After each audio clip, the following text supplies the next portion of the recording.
This is the fifth video for CISC 133 LAN switching and wireless. In this video we will be talking about InterVlan routing. And InterVlan routing allows us to be able to connect between the VLANs. In the last video we created VLANs and a trunk on the switch. So we created VLANs 10 for sales, 20 for engineering, and 99 for admin, and we assigned those to the interfaces on the switches.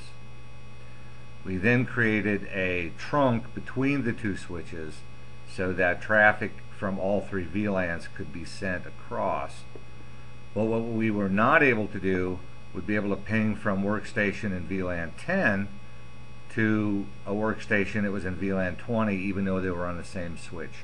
So InterVlan routing, in this case we'll call it router on a stick, will allow traffic to go from a workstation VLAN 10 up to its default gateway, which is on this router, and then back to a workstation in another VLAN. In order to complete this lab, though, you're going to have to put a default gateway on the workstations. So the gateway for VLAN 10 is 10.254. For 20 it's 20.254, and for 99 it's 99.254. Also, in our last video, our router up here was part of VLAN 1 by the IP address, but he was actually assigned to VLAN 99. So this router is kind of in limbo, and we're going to have to take care of that as well. So the first thing we're going to need to do is we're going to have to remove the VLAN IP address for this switch. If we're going to manage this switch, it has to be on VLAN 99, and right now the IP address is in VLAN 1. So we have to remove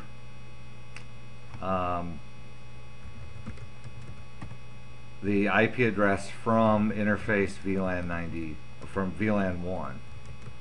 So we're going to say no IP address, and then we're going to put an address on VLAN 99,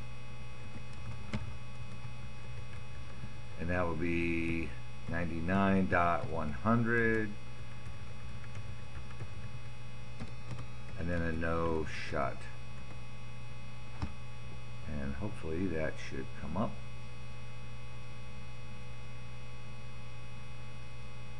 Okay, well, while that's coming up, we'll go to the other switch and do the same thing there. And we'll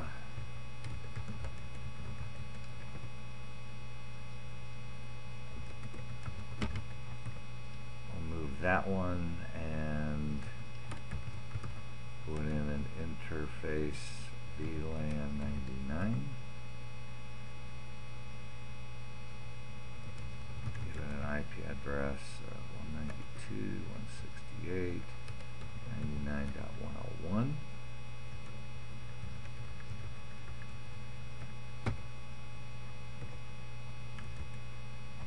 And it looks like it came up, but we'll do a no shut just in case.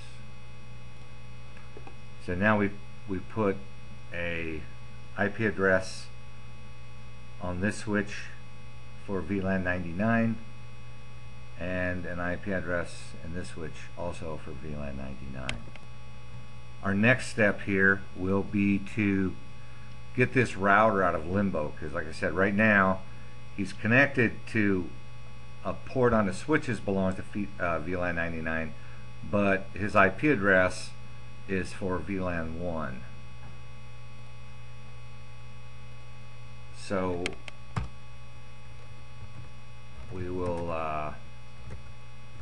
go to interface FA00 and say no IP address, and now we will have to go to the switch and remove port security and make sure that he is not in VLAN 99 because we're going to make this a trunk. So we will go to interface FA03 and do no switch port security and no switch port max sticky, and we will then turn on this port. We'll turn it into a trunk. So switch port mode trunk. Now this is the tricky part here, where we have to go to the router and create sub-interfaces. So to get the router to route between the VLANs, we create the sub-interface, give an IP address, and then this will create a trunk on that sub-interface for whatever VLAN number we put here. So this says encapsulation .1Q for VLAN 10, this is 20, and this is 99. So notice the sub-interface will be .10, .20, and .99.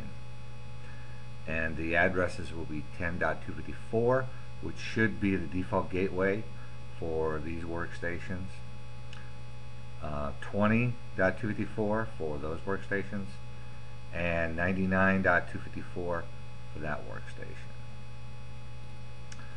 So we go to interface FA00.10. This creates a sub-interface. We give it an IP address of 192.168.10.254, 255.255.255.0, and we say encap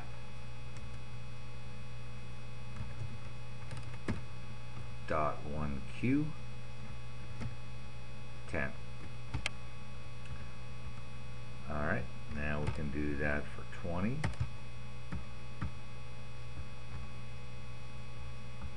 And we'll give the address of 20.254. And encapsulate .Q for 20. Now 99. Give the IP address for 99. And .1Q for 99. Now if we look at the configuration, we don't have any IP address on FA00, but there should be a no shut. So we're going to make sure that that interface is not shut down. And then we have sub-interface for .10, .20, and .99.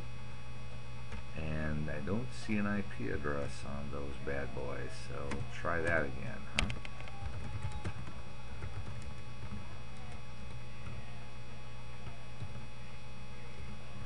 .10 IP address 192.168 10.254 255.255.0. Do the same for 20.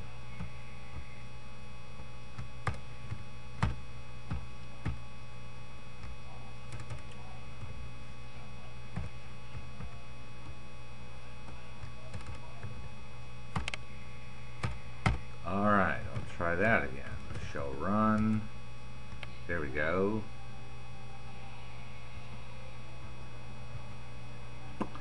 Now let's test to make sure that we can ping where we need to ping.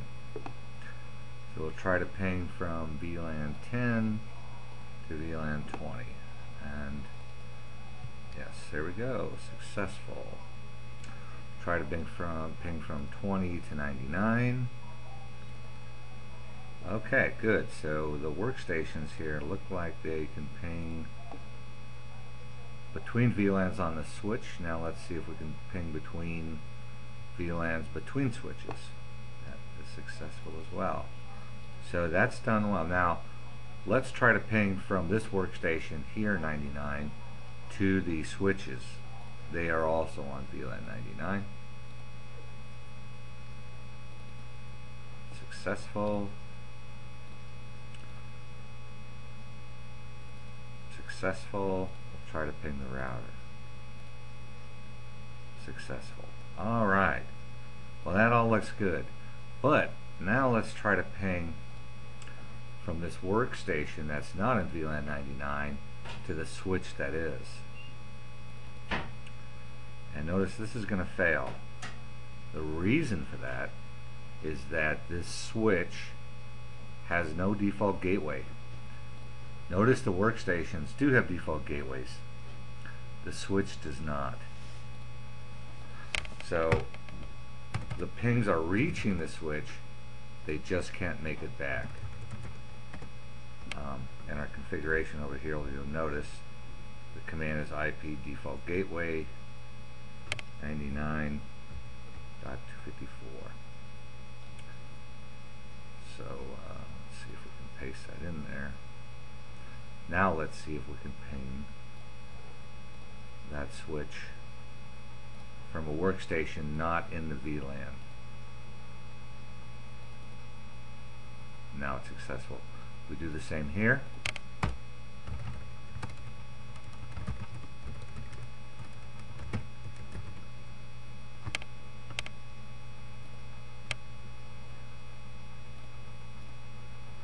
And we should be able to, oh, that workstation's in VLAN 99. Let's try this one.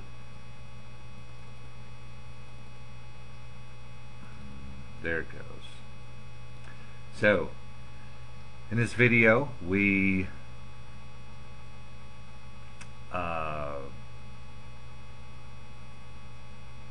gave the switches an IP address for VLAN 99. We got rid of the old VLAN 1 IP address.